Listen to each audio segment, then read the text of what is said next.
Hello, welcome to the American Society of Regional Anesthesia and Pain podcast, ASRA RAPP. I'm your host, Raj Gupta, coming to you from Nashville, Tennessee. And I've got a fantastic podcast for you today. We're going to be talking to some of our up-and-coming stars in the society and in our specialty. And so you're not going to want to miss this. It's going to be a great conversation with some of our current trainees and future professionals in this specialty. Before we get started, I do want to mention a few things coming up with the society. Obviously, the ASRA pain meeting, the fall ASRA pain meeting, the annual meeting is coming up right around the corner. And I want to make sure that you guys know about it. I'm going to pull this up on the screen so you can see all the great stuff coming for the meeting. So this is the 22nd annual pain meeting. It's going to be in New Orleans at the New Orleans Marriott on November 10th through the 11th. We've condensed the meeting into the weekend, or the Friday, Saturday, so that more people can join this year, but it's still chock full of a lot of great information. We have our meeting chair, Dr. Alexios Karianopoulos, who's done a fantastic job with the program for this meeting. And the thing that I really want to point out to you guys is that the early bird registration is live right now. So you can save money if you register for the meeting right now. And we've already seen a record number of abstracts submitted for this meeting, so I know there's going to be a fantastic turnout, and it is a great place to be, great place to meet people, a great place to learn, and obviously you're in New Orleans, so that's a fantastic place to enjoy yourself as well. So please make time to come out to the fall meeting. I'll be there. I look forward to meeting you there, and I hope we can get together and learn to know each other and hopefully build some relationships for the future. Second is I do want to mention that the society has always got a bunch of stuff happening, including a series of upcoming events, including online stuff like webinars, in-person courses like the point of care ultrasound course in Salt Lake City on September 23rd. There's a fantastic ultrasound guided regional anesthesia cadaver course. This is the hallmark of workshops for regional anesthesia. If you're interested in that, to make sure you sign up. That's October 7th in Chicago. I know they have a few spots open still, so make sure you run over there and register for that course. It's taught by all the best professionals and experts in our field, so you'll be really impressed with that. And just a series of meetings. We have stuff going on every month of the year for trainings, for people in private practice, for people in academics at all levels of education. So make sure you attend all those or find out when those are coming. That's an upcoming events on the ASRA.com website. For those of you guys interested in traveling to Paris, the World Congress on Regional Anesthesia and Pain Therapies on September 6th, that is right around the corner, and it is hosted by the European Society of Regional Anesthesia and Pain Medicine. And I will be there. I'm going to actually be in Paris. I'll be able to, I'll be teaching a few talks at that meeting and hopefully get to interact with some people from all over the world.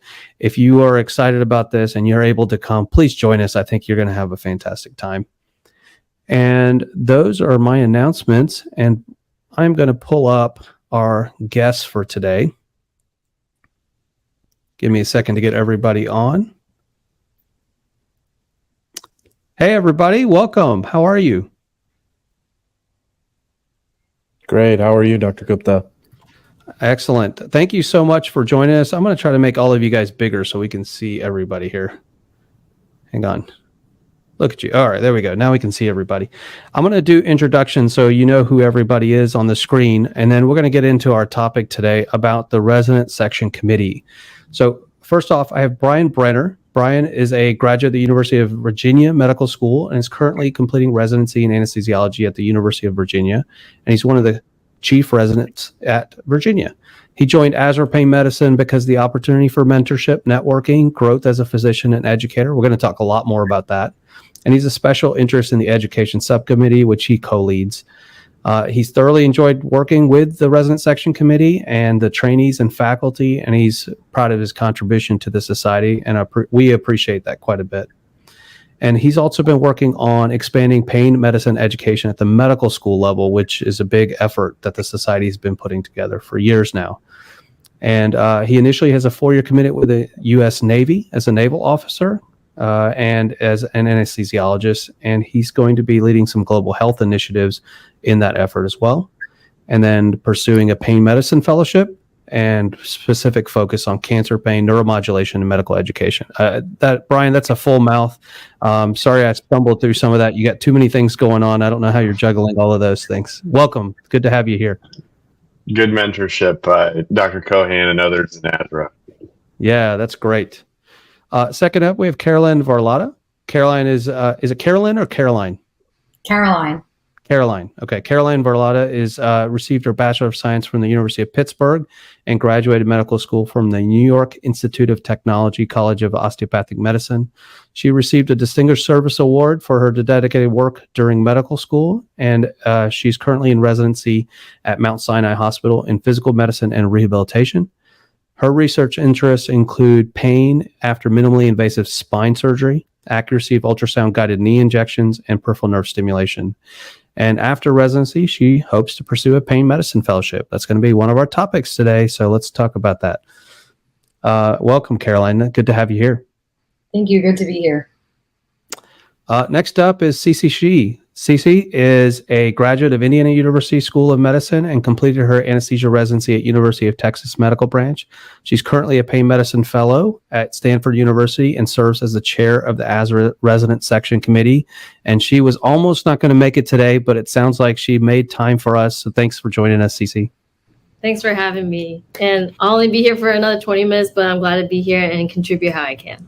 Yes, thank you so much. We'll take you as much as we can. Appreciate it. And then our last guest today, but not least by any stretch, is Anish Parkash. He's a current PGY4 PM&R resident at Tower Health Reading Hospital in Reading, Pennsylvania, and he serves as the academic chief there. He's a current pain medicine fellowship applicant, and as recently appointed as chair-elect of the ASRA Pain Medicine Resident Section Committee. His interests include cancer pain, neuromodulation, and minimally invasive spine procedures. I see a pattern developing here. Anish, thanks for joining us. I appreciate you being here. Thank you. Thanks for having us, Dr. Gupta. Really appreciate the opportunity to expand on the RSC and all the great work we're doing. Yeah, and I have to say that I'm going to start off with an article here in just a moment, but I have to say that I got to attend one of the resident section committees, and the amount of enthusiasm, energy, and just volume of people that you guys have involved in this committee is really impressive. I have the good fortune of sitting on the board of directors for the American Society of Regional Anesthesia and Pain Medicine. And I asked them, I was like, I want to get more involved with these guys. They seem to know what they're doing, and they seem to be the people that we want to mentor and foster, because they're going to be taking over our jobs pretty soon, and that would be great. And so I hope that we can keep mentoring you guys to do that. Let me pull up the article I want to talk about today. So we have an article that came out, I think, last year. It's factors involved in applicant interview selection and ranking for chronic pain medicine fellowship.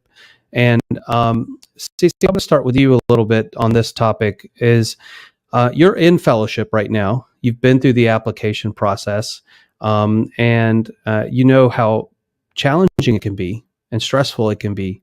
Some of the things that this article talks about with regards to what applicants can do to make themselves more desirable for fellowship directors is, I think it sums up to passion for the specialty.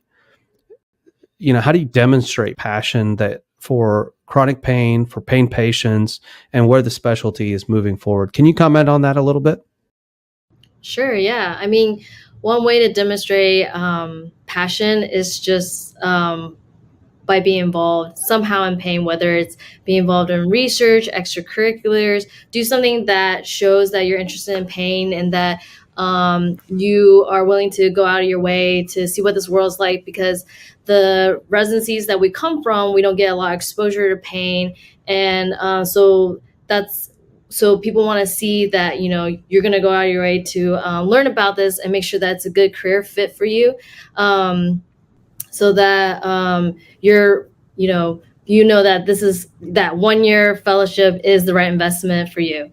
And there are many ways to do that. You know, being involved in ASRA Pain Medicine is a great way to do that, whether it's being part of the plug.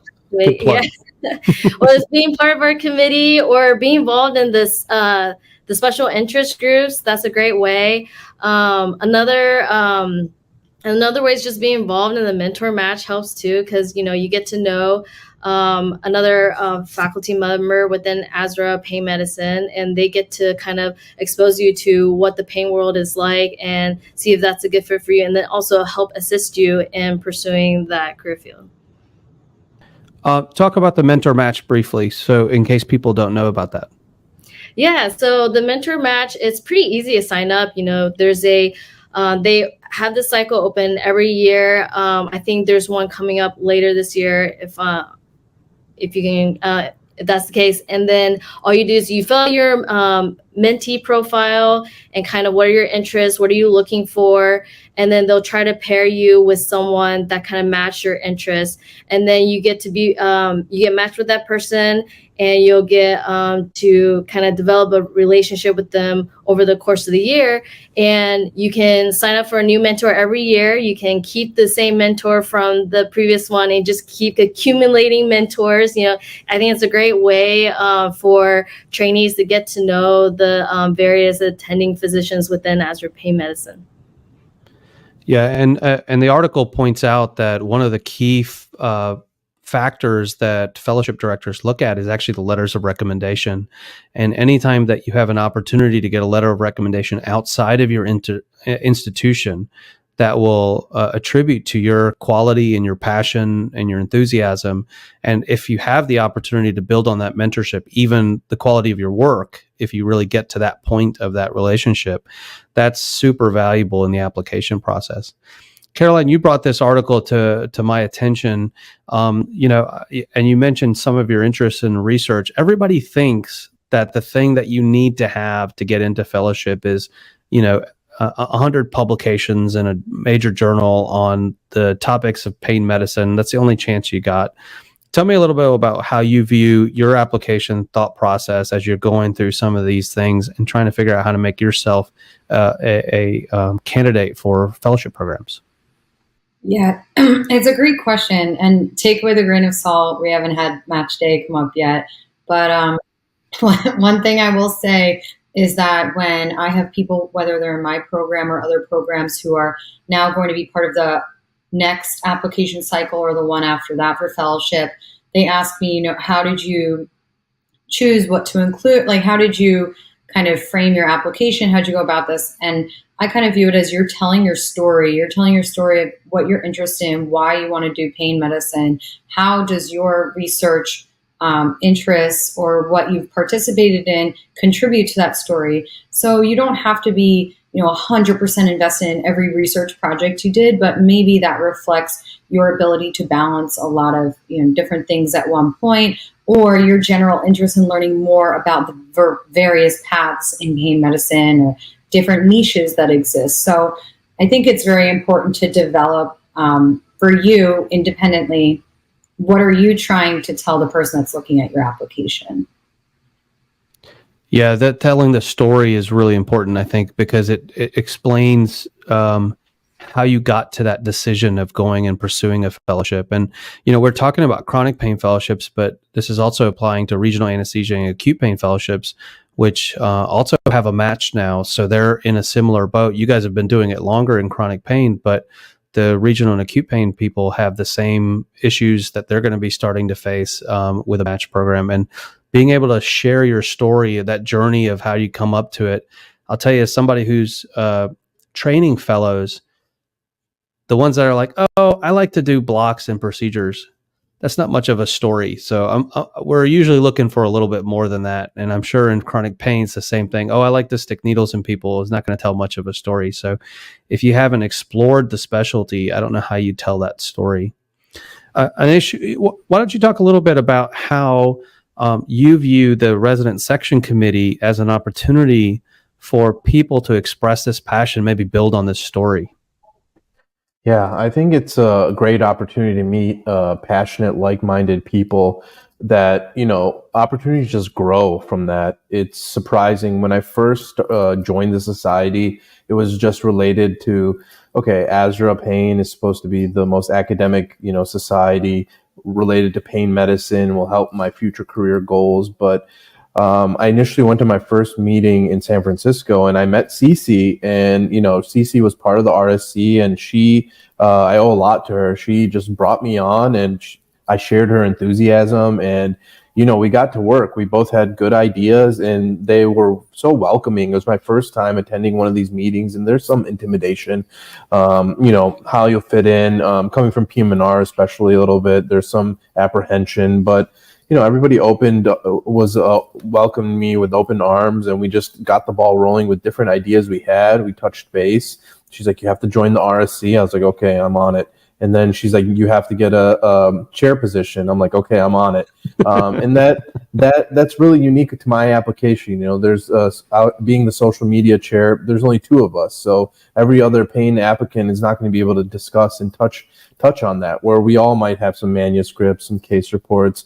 So it's something very unique, and it's allows for a good time commitment for sure, but you reap the rewards. I think most of my interviews, everybody's touching on my involvement with ASRA RC. That's fantastic. It's funny. Go ahead, Caroline. In the same meeting, the San Francisco meeting, that's where I also was approached by residents on the RSC, and they're saying, what year are you? What are you interested in? Join the RSC. And I had a similar experience. I think we're a very friendly bunch. That's awesome.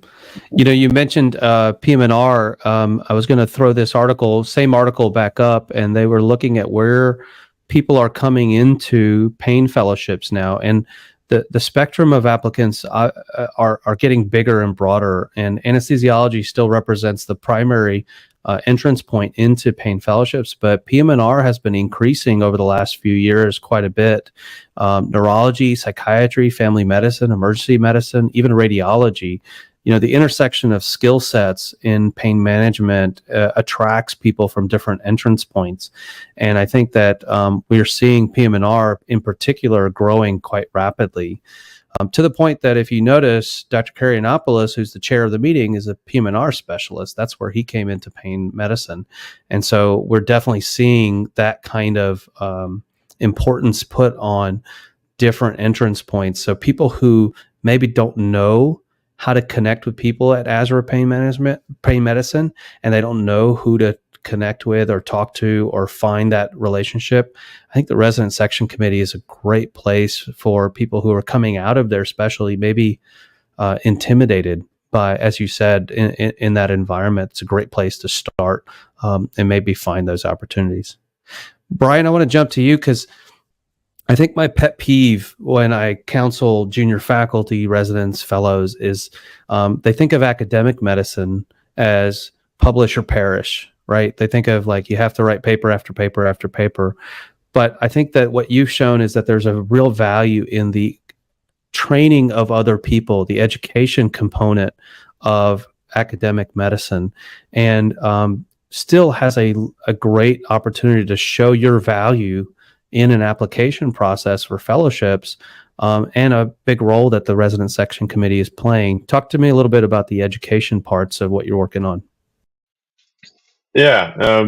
So, one thing, Dr. Lynn Cohan is a big mentor of mine, and Dr. William Manson at UVA here kind of pushed me into this society where I've met Caroline and Sisi and Anish did a rotation when I was in pain clinic here at UVA. We became pretty good friends. But one thing that the society has really always stood out to me is kind of their desire to expand pain medicine knowledge to the next generation of medical students and trainees. And one cool initiative that I kind of started working on that we've been collaborating on with other medical students and residents and fellows is kind of ASRA is trying to create a standardized regional anesthesia and pain medicine curriculum, if you will, that they can offer to medical schools that can use like modules that we're creating and content to develop pain medicine curriculums for medical students that they're going to embed in different systems, neurology, psychiatry, that sort of thing, anesthesia, surgery, as a way to engage students at an early level to say, hey, we're out here. These problems matter. There's a lot of patients suffering, and we know that there's physicians who want to treat this sort of thing, which I think is really cool. I've got to be a part of that, and we're kind of expanding on that through the resident committee. We've added a medical student subsection where medical students are now joining us at the table, literally physically at the meeting and virtually telling us, what they want to hear, what's important to them in kind of the intersection of all of these topics, and what we can do to support them and build them up and guide them kind of to be the physicians that they want to be and that we're striving to be. Those are a couple things. And then at the resident and fellow level, I think the committee has done a really good job at continuing to mentor and guide residents, particularly. Senior residents and faculty who've been involved with the committee have kind of pushed for residents to get involved with writing educational content that ASRA kind of publishes for us to help give more content that's free or open access to people that are ASRA members to learn about different topics from regional anesthesia to PM&R, pain medicine in general, which Caroline and I have been kind of leading this year, which has been really fun. Great. And have you guys gotten to the point where you're starting to package those educational modules for medical students, or is that still kind of in its early stages?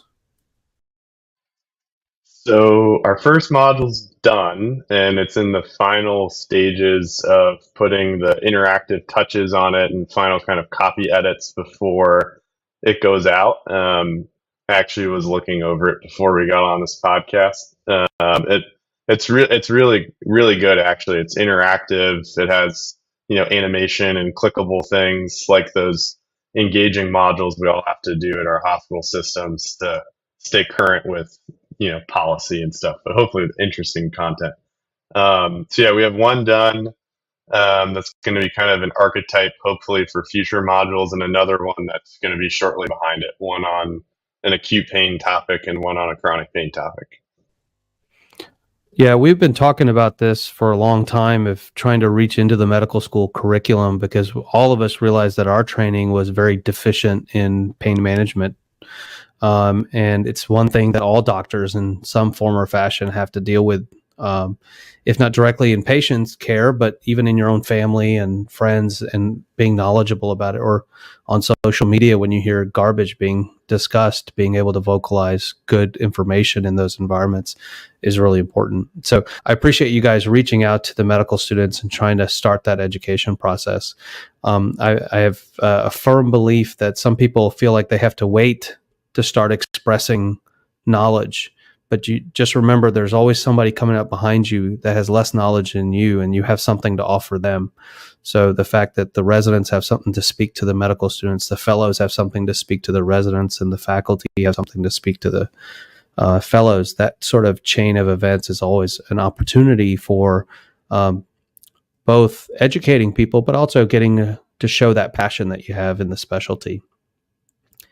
Sisi, I don't know if you can talk about this or have much to say. One of the things that you were alluding to was sharing content on the ASRA website. One thing that ASRA has put together is this ASRA Best website that is trying to collect and not steal people's videos, but actually promote the videos that people are creating on a host of different topics to create a starting point where people can find good content, good educational content that maybe describes a procedure, a block, or something like that in not just one way, but 2, 3, 4 different varieties of ways, so someone can learn the same concept but in multiple different perspectives. Unfortunately, sometimes we all get stuck with only one website that we go to for all our learning, and that may not be the best one for everybody. In addition, this gives people an opportunity to maybe start their own videos and contribute to the conversation, but they can only produce 1 or 2 instead of having a full library of videos. We're hoping to show off these people. And so we recently got the resident section committee involved in part of the review process. Have you guys started working on that yet? We are in the process. We are still looking for the rubric from you guys. And then what we'll do is we'll create a task force, and then we'll allow people to, peruse through the videos that correlate with the specific topics on the website, and use the rubric to kind of help them determine like what are the best videos that we should highlight on the website. And it'll be a great resource for everybody.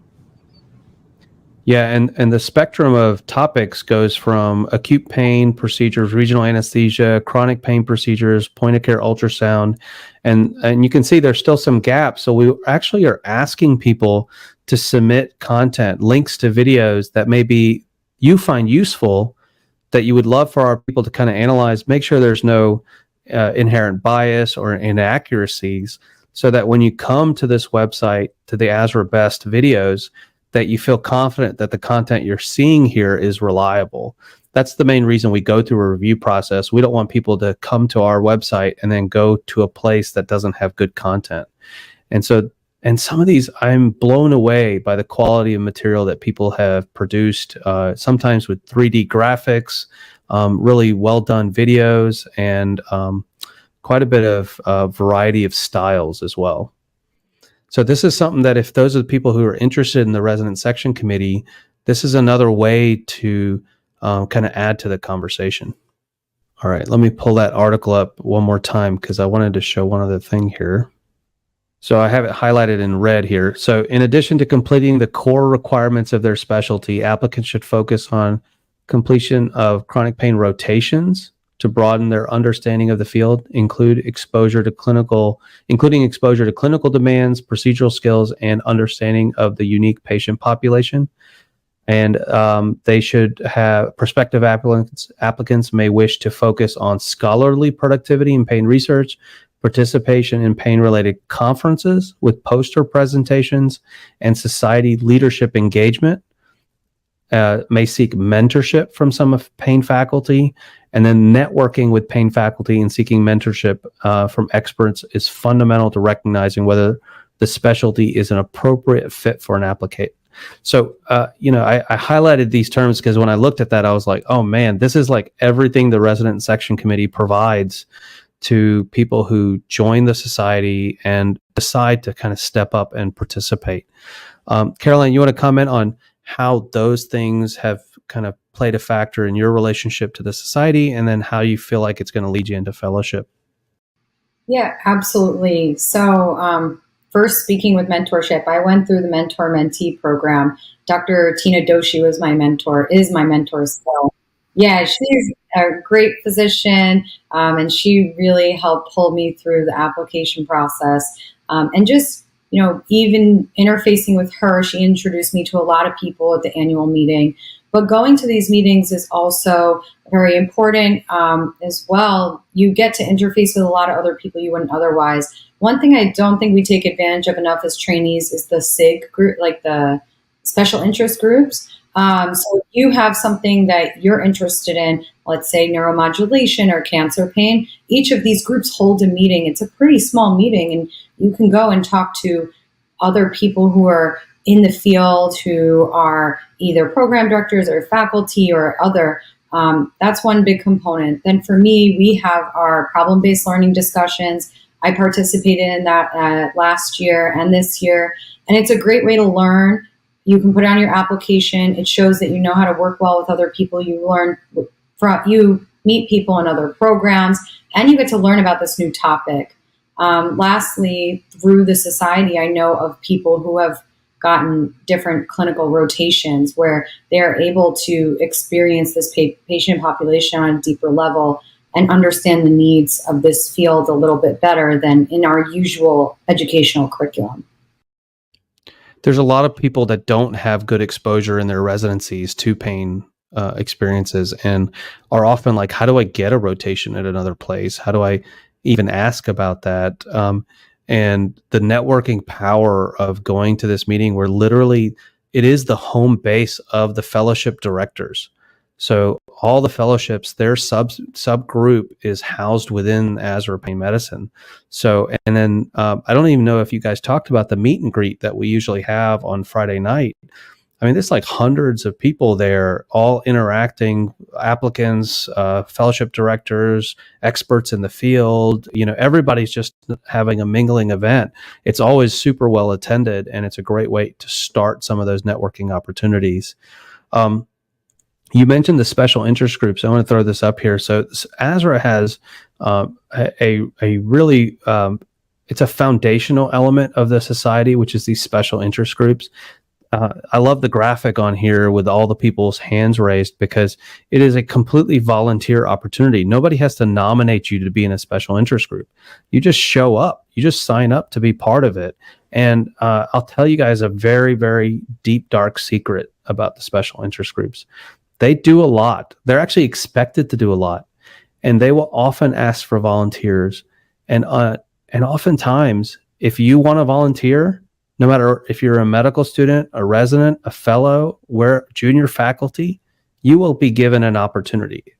There are so many great things that those special interest groups do. And if you just step up and say, hey, I'll do a little bit more than the person next to me, and offer yourself to do some of those things, you're going to be paired up with literally experts in this field. You're going to be paired up with people who are writing the papers that you were reading on a regular basis. And you're going to be paired up with fellowship directors and program directors all over the country to work on these projects. It's a great way to kind of know people, learn people, and make yourself become known in this group of experts around the country. And the thing is that there's so many special interest groups. So whatever your interests are, there's probably going to be one for you. And if you feel so motivated that you don't find the thing that's good for you, we actually have a process to create special interest group. And there have been trainee level people that have created special interest groups. And then we'll start them brand new. So we have a wellness group that started a few years back. We have a resident and medical student pain education group. We have a regional anesthesia and pain medicine in the military medicine. I don't know if you know about that, Brian. They're actually super active, and I've done a podcast with them, and really enjoyable talking with those folks. So lots of different opportunities for people to get involved, show that passion.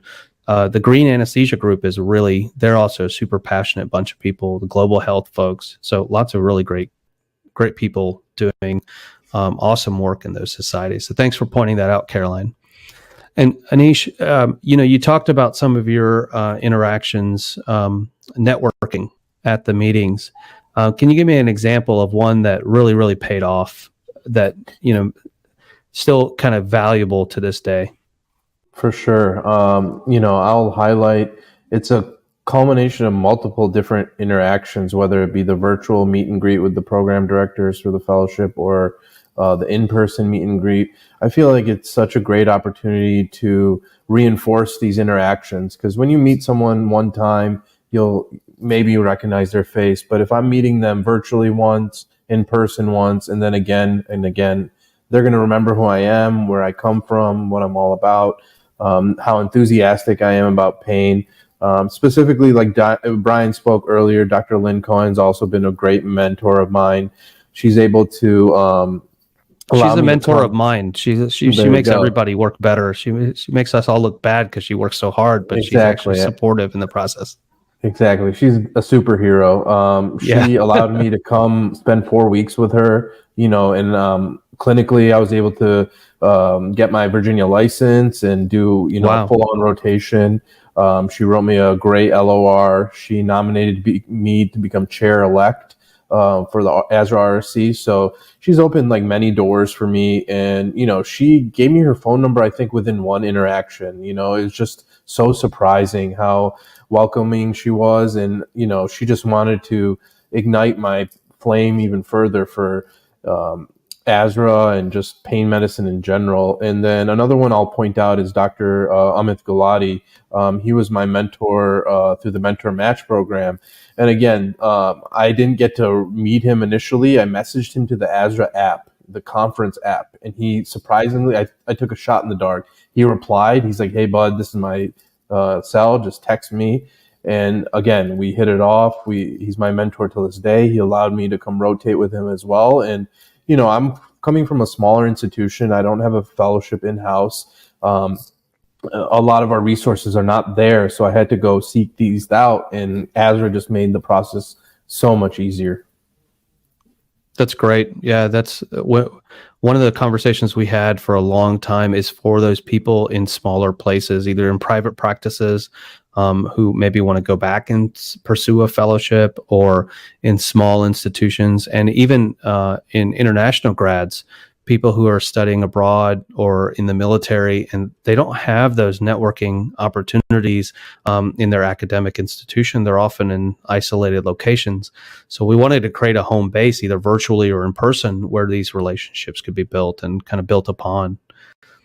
And Brian, similar kind of question. I mean, you've obviously been part of the resident section committee as well. Where do you feel like, could you point out to like a specific thing that really highlights to you like the value you had in that?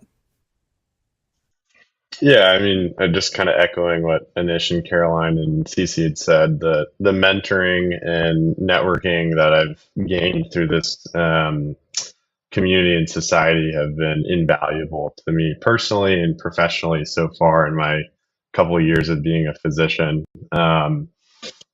Just these are I've told these guys before, these are my friends and these are going to be my colleagues for probably the rest of my career going forward. And, you can't really put a value on that, when you're looking for, the next thing you're interested in or want to pursue. And you have this instant network of people that support you and know you and want to see you be successful as much as you want to see them be successful.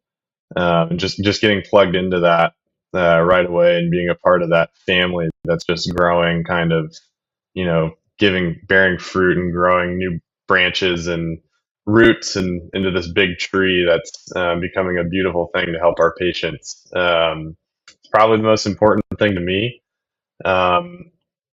Specifically, I was fortunate to have gone to medical school at University of Virginia and had good early exposure to our anesthesia pain division as a medical student, and kind of got interested that way by some of the faculty I've worked with here. They pushed me into ASRA, which I think has really kind of blossomed my, the things I've been able to do and the things that I hope to do and people to do it with. That's great. I often liken going to the ASRA meeting every year is going back to summer camp and going and hanging out with my friends again. And then also I might learn something too in the process, just like summer camp, so, but mostly it's an excuse to just hang out with people I like to hang out with from all over the country, sometimes all over the world, coming to these sessions. So, Caroline, just as we wrap up here, what message would you give to people who'd be listening, maybe who are a medical student, maybe they're a resident in PM&R, neurology, a specialty that might think that this is not a place for them? Any suggestions you have? How do you get them started? What do you suggest that they try? So I would say start small. You don't have to start within a meeting, a fall meeting or spring meeting. You can start with a webinar. You can start with joining one of the special interest groups, or there are plenty of events constantly going on. The meet and greet virtually is a really big one. Start small, see what can be provided to you, and then you can go from there. And if you do go into any in-person events, say hi to people. I think even just saying hi and introducing yourself, now you're a new friendly face. And it can be really scary to do that, but people come to these meetings because they want to meet new people. So keep that in mind. Well, I'll give anybody permission that's listening to this to come say hi to me, and I will guarantee you I will introduce you to at least 5 to 10 other people that are probably far more interesting than myself. So it's a good starting point. So I encourage you to step up, shake my hand, shake any of, I'm betting that the other 3, and including Sisi, people on this podcast would say the same thing at the meeting, is we actually crave and look for those opportunities to meet new people and include them in the group, because we want them to know what we know, and that, this is a great place to be and a great place to hang out and learn and promote your career. And then Anish, I'm going to let you finish off as the chair-elect for the resident section committee. What do you give me one or two things that you're hoping to do in the near future with this committee that people should look forward to? Yeah, I think me and Sisi, I'm lucky enough to be in a position where I can develop some content, and I think the webinars we're procuring with either recently matched fellows or graduated fellows, it's just a wealth of information, access to these institutions that maybe not have been there before. And I just think we want people to get involved and feel like they're contributing, whether you're a member at large or you have a subcommittee chair position. We want you to contribute as much as you're willing. And I want to echo what everybody is saying is, like, all these people now are my friends. We're in group texts. We're talking about the experiences we're going through together. And, me and Caroline were just talking how excited we are to see where we're going to match. And we're always meeting up, whether it's ASRA or different conferences, but we have this general passion, and it's beyond medicine. It becomes friendship, it becomes family. And I think that whether you meet 3-4 people, you meet 10, you're going to get a friend out of it, and you're going to get people who understand what you've gone through to get to the point you're at and where you want to go future in your career. So I think that's invaluable. So I encourage people, if you're interested, make sure you look at the resident section committee when they're having events. And I think Caroline's mentioning an event here in a second, so I'll bring that up in a second. But both online events, I think there's discussion forums, there's opportunities to, like I said, tiptoe in if you want to. I would love for you to just register for the meeting. Come. That is the biggest bang for your buck you'll get, the most value, the most opportunities to accelerate these relationships. And who knows what opportunities will come out of those relationships. So everybody that's involved in the organization is always looking for a new good partner to get excited with them and build projects and new ideas. Caroline, this is a fun thing that you want to talk about coming up at the fall meeting. You want to mention this real quick? Yeah, so Brian and I, we really wanted to come up with an in-person educational event that was less so like a lab, but more fun for trainees to meet each other and collaborate. So we were approved to have some sort of in-person educational event, like a trivia or quiz bowl, and our education committee decided on a quiz bowl with teams. So you'll find us at the fall meeting, to be determined where and what time, but you'll see it on social media, and please come join us, even if you just want to watch. I feel like you guys are going to have to find like an Alex Trebek or a Steve Harvey type character to host the thing. I think that's going to be pretty great.